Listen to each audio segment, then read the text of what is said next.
May 17th, 2017. Just wanted to point out this small figure, which is about the size of my index finger, in the very center of the upper torso of the drawing of the figure of the disabled Jewish prisoner, T-4 euthanasia selectee by the Nazis. Anyway, the figure here was inspired by two different figurines.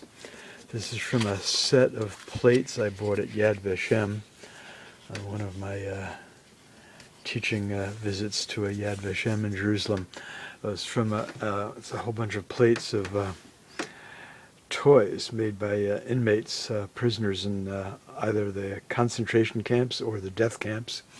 This exhibit was called No Child's Play, Children in the Holocaust, Creativity and Play, which may sound incongruous, but day-to-day survival. And two plates caught my eye here. So my drawing is just kind of like a simplified composite of the two of them. This one here, a doll found in the Buchenwald concentration camp. And I'm sorry, that's on the left there. The this one, which is part of my composite there, is from a marionette made by a 14-year-old Jan Klein and his teacher Walter Freund at the Theresienstadt ghetto, which was actually a concentration death camp itself, mainly as a transit camp to the Auschwitz death camp. And this doll here, doll dressed in prisoner's uniform made by Roma Alter in the Auschwitz death camp, and for which I personally want to extend thanks to Yad Vashem for having the foresight and vision to portray the history correctly regarding the death camps, which sadly and unfortunately are called erroneously, incorrectly, historically, a travesty. They're called concentration camps.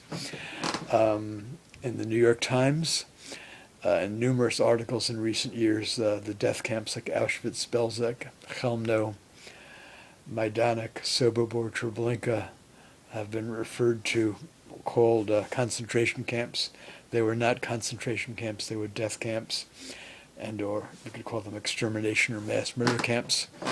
Forward, the New York Times, and sadly, I've gotten no response. The United States Holocaust Memorial Museum is also calling Auschwitz a concentration camp.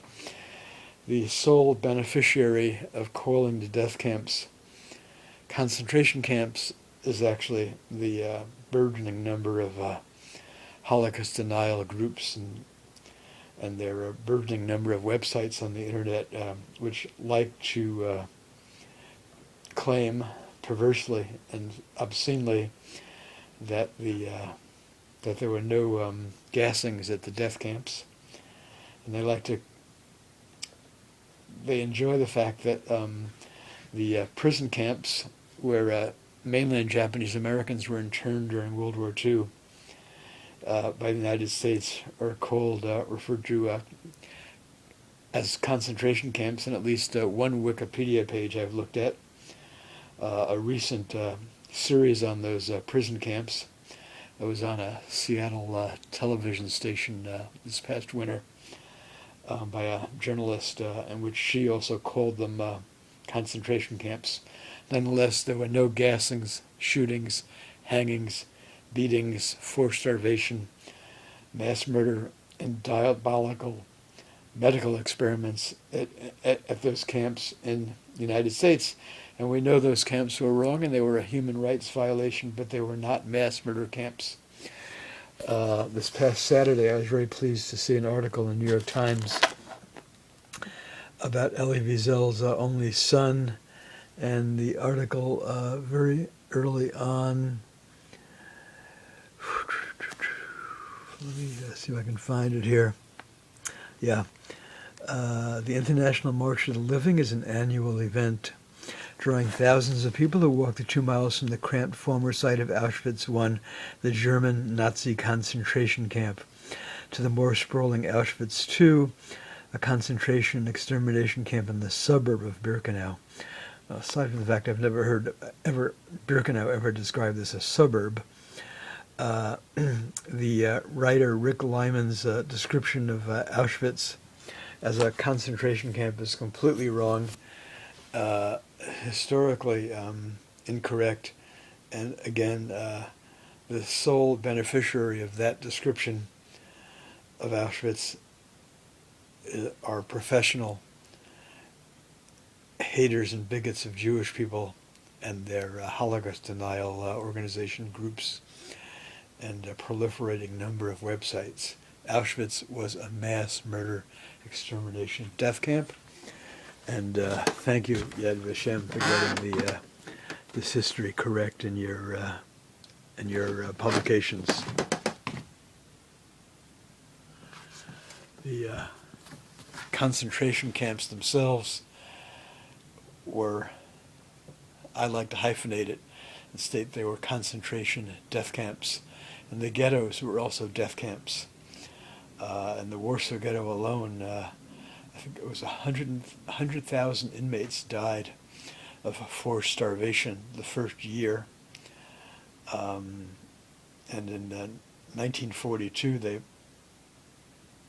Nazis, Austrian and German soldiers and police and so on pulled out, removed forcibly about 200,000 inmates between August and like November or so that year, and sent them off to Treblinka, which is where most of Warsaw's Jews were murdered.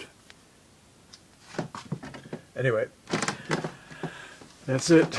It's a tireless campaign, and it's really important, because if we can't get this history correct now, over 70 years after World War II ended, then the Holocaust deniers are going to win the hearts and minds of school children today, tomorrow, next year, and beyond.